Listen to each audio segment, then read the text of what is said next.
ये स्त्री पुरुष कोई भी हो, ये सब संबंध से सुख खोज रहे हैं और इसी सुख के संबंध में परस्पर बंधे हुए हैं।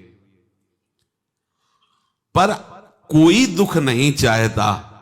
सारे संबंध, सारे उपाय सुख के लिए हैं, पर सबको दुख भोगना पड़ता है। यह विचार करना चाहिए। पहला उत्तर में जो वाक्य बोले, पहले ये विचार करना चाहिए, चाहे स्त्री हो चाहे पुरुष हो, वो सुख बुद्धि से ही सारे संबंध स्वीकार किए हुए हैं। जितने भोगों का जितना भी राग है वो सुख बुद्धि से है, और जितनी भी क्रियाएं करते हैं सब सुख प्राप्ति के लिए करते हैं, पर दुख सबको भोगना पड़ता है। ये विचार करना चाहिए कि कमी क्या है। उपाय सुख के लिए करते हैं, भोगना दुख पड़ता है।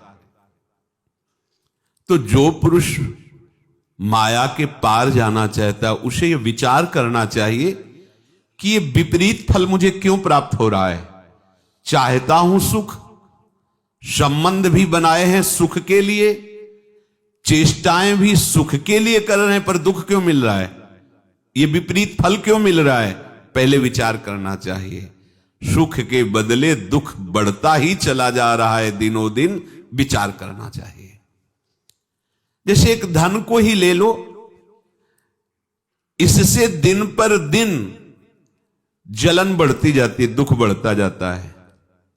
क्या पहले था कि 100 रुपया मिल जाए तो काम चल जाएगा, फिर हुआ 1000 मिल जाए तो काम चल जाएगा, फिर हुआ 1 लाख मिले तो बढ़िया चलेगा, फिर हुआ 1 करोड़ मिले तो बढ़िया चलेगा, फिर ऐसा लगा 1 करोड़ में क्या होना है, 100-200 करोड़ हो, फिर अब बढ़ता चला जा रहा है। भिखमंगापन बढ़ता चला जा रहा है। हमारी मांग ही भिखमंगापन है।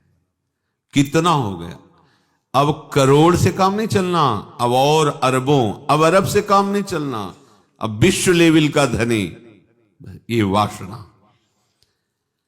इसको एक तो पाना कठिन है, मिल जाए तो ये मृत्यु स्वरूप है। ज्ञान को ढक करके अपना बल प्रकाशित करता है, धन बल, ये मृत्यु स्वरूप है।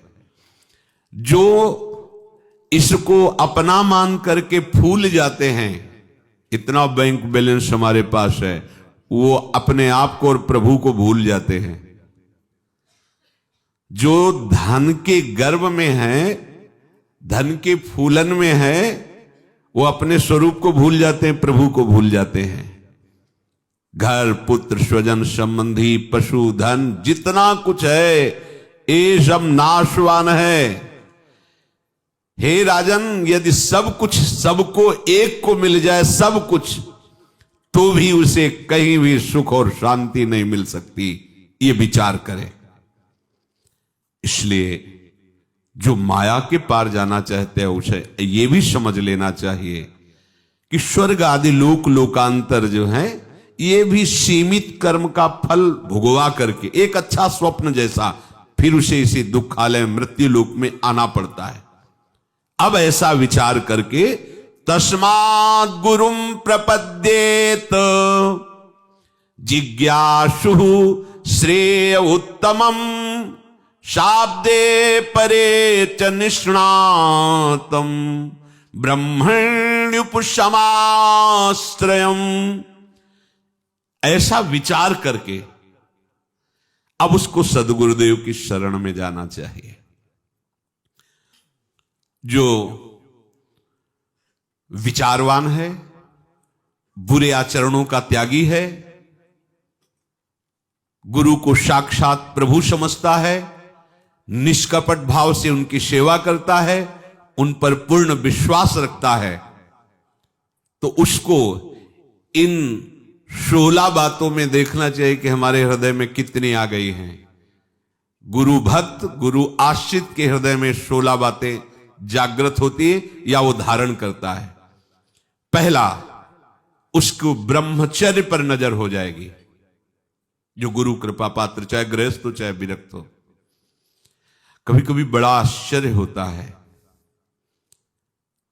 अभी 2 वर्ष हुए होंगे ब्याह हुए, अपने ही परिकर के बच्चे, अभी कल आए थे, सबके सामने कह रहे थे कि 1.5 वर्ष से हम दोनों ब्रह्मचर्य हैं और कोई संतान नहीं करेंगे और आजीवन ब्रह्मचर्य रह करके आपकी आज्ञा में भजन करेंगे।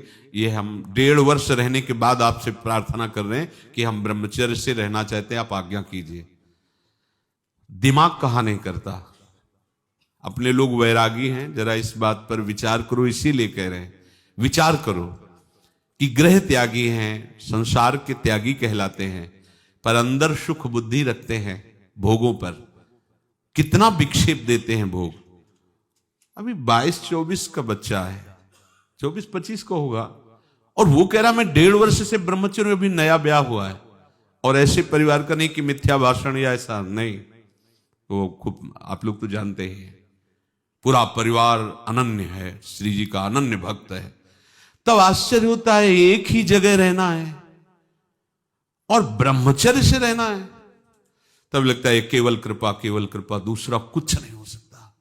अपने लोग डरते रहे हैं, डरते रहे हैं, देखना नहीं है, उस जगह नहीं जाना है, डरते रहे, जैसे सांप को देख के डरता है, विषयों से डरते रहे। और ये बहादुर विषयों के बीच में रहकर कृपा से कैसे कैसे, ये मतलब दिमाग नहीं कहा करता ऐसा कैसे हो। और ऐसे एक नहीं है, श्री जी के परिकर में 10-20 तो ऐसे हैं जो गृहस्थी में नवीन अवस्था के, और ऐसे एक कृपा। गुरु कृपा पात्र का सबसे पहले व्यभिचार पर शासन होता है, ब्रह्मचर्य पर उसकी दृष्टि जाती है। क्योंकि जब तक ब्रह्मचर्य नहीं तब तक यह अध्यात्म की नींव है ब्रह्मचर्य।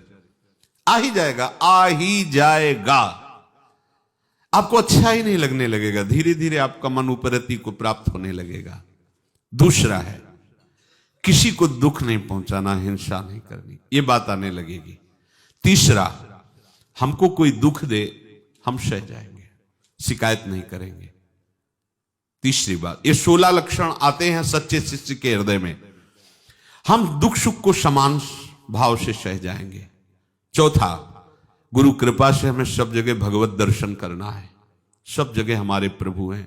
पांचवा, केवल एक वस्तु प्राप्त करने योग्य हैं तो प्रभु हैं, ये समझ में आ गई। छठवां, चाहे जंगल में हो चाहे भीड़ में हो, मैं सदैव एकांत में ही रहूंगा। ये गुरु कृपा से कला जागृत होती है। चाहे जंगल की एकांत गुफा में हो चाहे सभा में हो, हम सदैव एकांत ही रहेंगे, अर्थात प्रभु के ही चिंतन में रहेंगे। अपरिग्रह, हम किसी से दान नहीं लेंगे, ये उसके अंदर जागृत होता है जो गुरु कृपा पात्र होता है। आठवां, हर परिस्थिति में हम संतोष धारण करेंगे, कैसी भी परिस्थिति हो संतोष। यथालाभ संतोष सदा काहू सो कछु न चाहोगो। प्रभु और शास्त्र में ऐसी प्रीति करेंगे, चाहे प्राण चले जाए हम कभी विरोध नहीं करेंगे, निंदा नहीं करेंगे।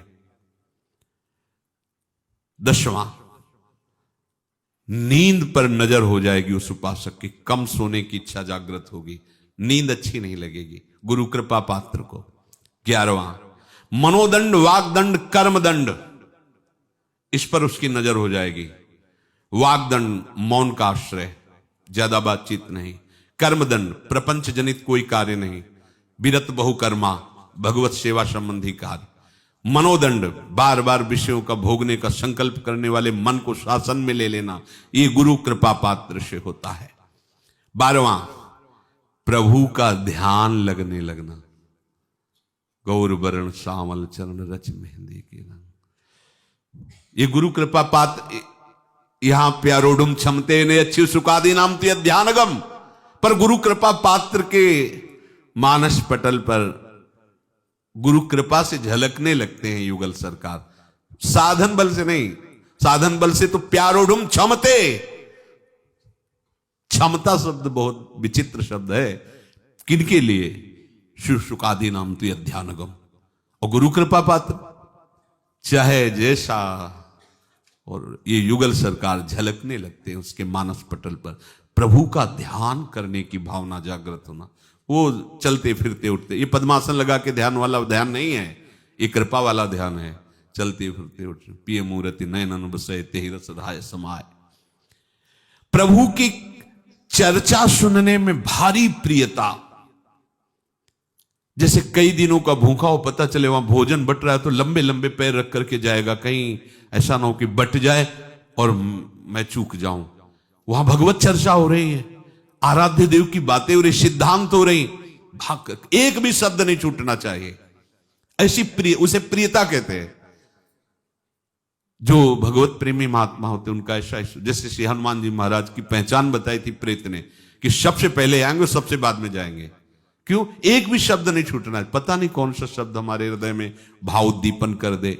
भगवत चर्चा सुनने का रसिक बावरों सो रस में फिरे खोजत नेह की बात, भगवत बात सुनने के लिए।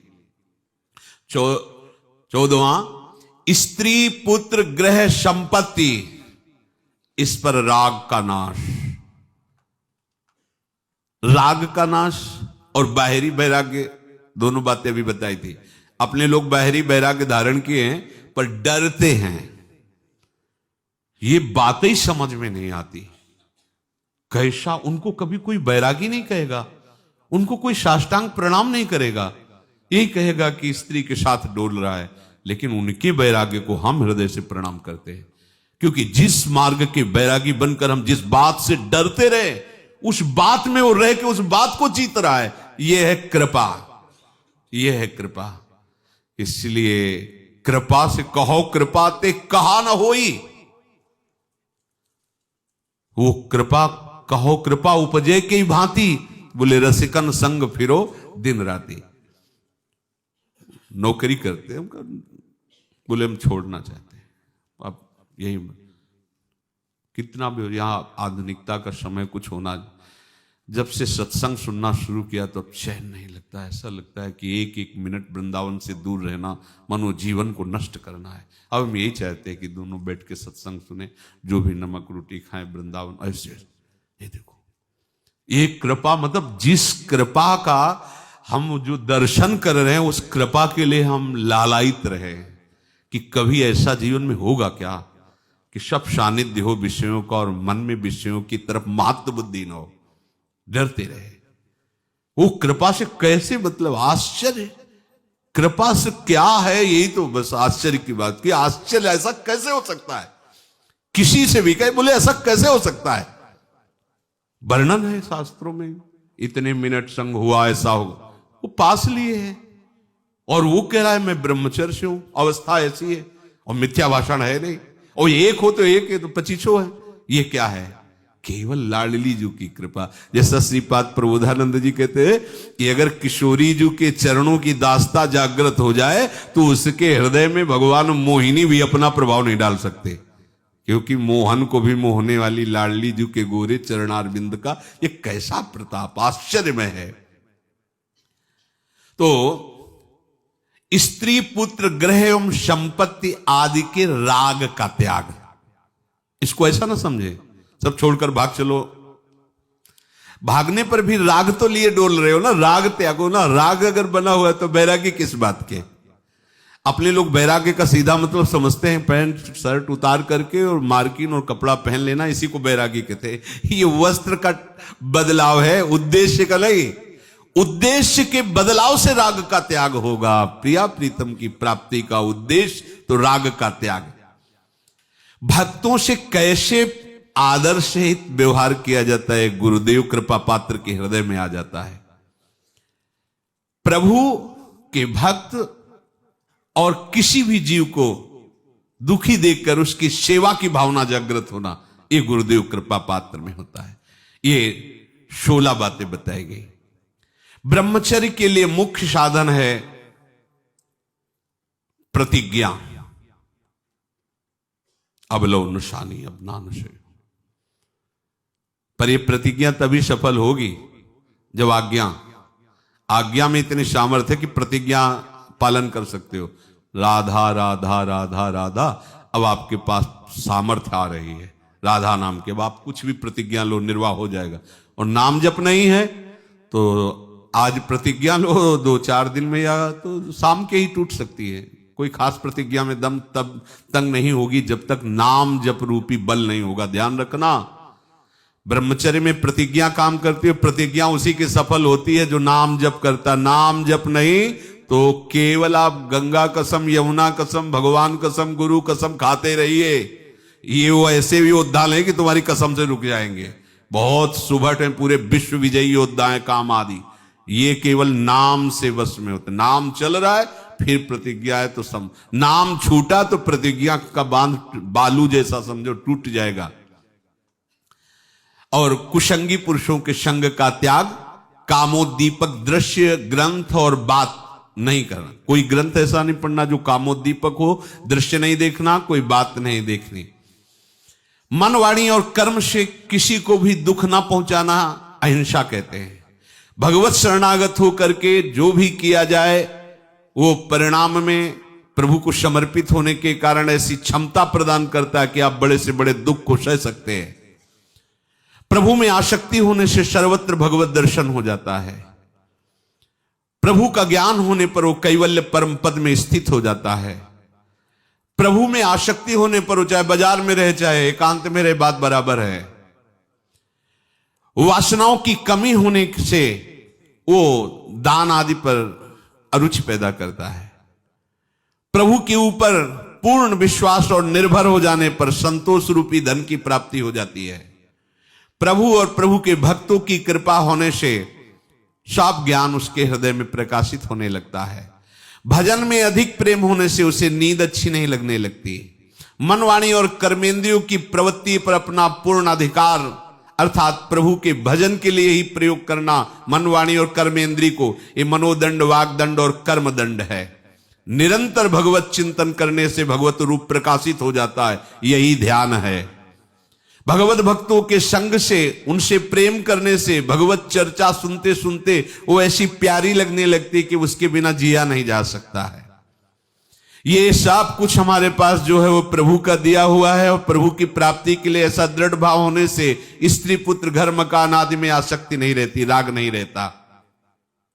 प्रभु की कृपा होने से प्रभु भक्त प्राप्त होते हैं। प्रभु की कृपा होने पर प्रभु के भक्त प्राप्त होते हैं। और भक्तों की कृपा होने से प्रभु से प्रेम हो जाता है। प्रभु की कृपा होने पर भक्त सेवा प्राप्त होती है। और भक्त सेवा से भगवत सेवा की रीति प्राप्त हो जाती है। गुरु का बिछौना, पीने का जल, गुरु की पादुका, गुरु के बैठने का आसन, ये सब गुरु के समान हैं। इनका आदर गुरु के समान ही करना चाहिए। गुरु का बिछौना, गुरु का पीने का जल, गुरु की पादुका, गुरु की बैठने की वेदी, उनका आसन आदि ये गुरु के समान ही सम्माननीय है, क्योंकि ये गुरुदेव के हैं। गुरु के सामने किसी को उपदेश देना अपराध है। गुरु के सामने बैठकर किसी को मंत्र देना यह अपराध है। या तो उनकी आज्ञा हो कि अब आप ऐसा कीजिए, नहीं तो वर्जित है। उपासक के लिए गुरु आज्ञा ही भक्ति का मार्ग प्रकाशित करती है और चित्त को शांत करती है। शिष्य तीन प्रकार के होते हैं, उत्तम, मध्यम और अधम। जो गुरु का अभिप्राय समझकर आज्ञा की प्रतीक्षा किए बिना उनकी रुचि के अनुसार रहते हैं, उन्हें उत्तम शिष्य कहते हैं। गुरु का अभिप्राय समझकर, हमारे गुरु कैसे प्रसन्न होंगे, उनका अभिप्राय क्या है, और आगे से आगे, आगे से आगे बिल्कुल ठीक वैसे ही चेष्टा, वो उत्तम शिष्य होते हैं।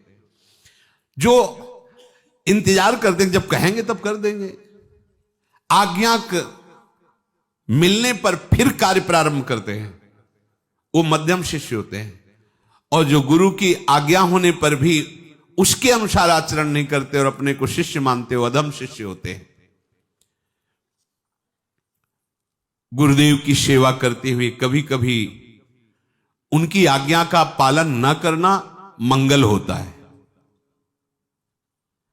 जैसे गुरुदेव कह दें, उनको आवश्यक है, उनका शरीर दर्द कर रहा है, गुरुदेव कह दें नहीं दबाना, चलो जाओ, खड़े रहना, नहीं महाराज एक बार कृपा करके हमें आदेश दीजिए, हम दबाएंगे नहीं, हमने कह दिया नहीं हम दबाएंगे महाराज, ऐसा बस कृपा कीजिए, कृपा कीजिए, मतलब वो ऐसे। देखो कभी कभी आ जाया करो। जब शुरुआत में तो गुरुदेव भगवान ने कहा कि पूर्णिमा और अमावस्या के दिन आ जाया करो, बस ऐसे एकांत हम रहते हैं, कोई पर नहीं, आज्ञा पालन करो। तो हमको महाराज जी पढ़े, ये तो पहले से थी हमारे पास, अब हमने पढ़ा है महाराज जी शास्त्रों में कि गुरु की ऐसी आज्ञा का पालन नहीं करना चाहिए जो उनसे दूरी बनावे। वह देख लो, ऐसे तो पूर्णिमा और अमावस्या को आ जाया करो तो ठीक। जब सेवा नहीं मिली थी पहले, ऐसे धीरे धीरे धीरे धीरे फिर तो जब गुरुदेव तुमसे सेवा के लिए मना करें तो उनकी इस आज्ञा का पालन न करें, स्पष्ट लिखा हुआ है। तुम छोड़ो ये सेवा, छोड़ो, चलो बाहर निकलो, खड़े हो जा करके।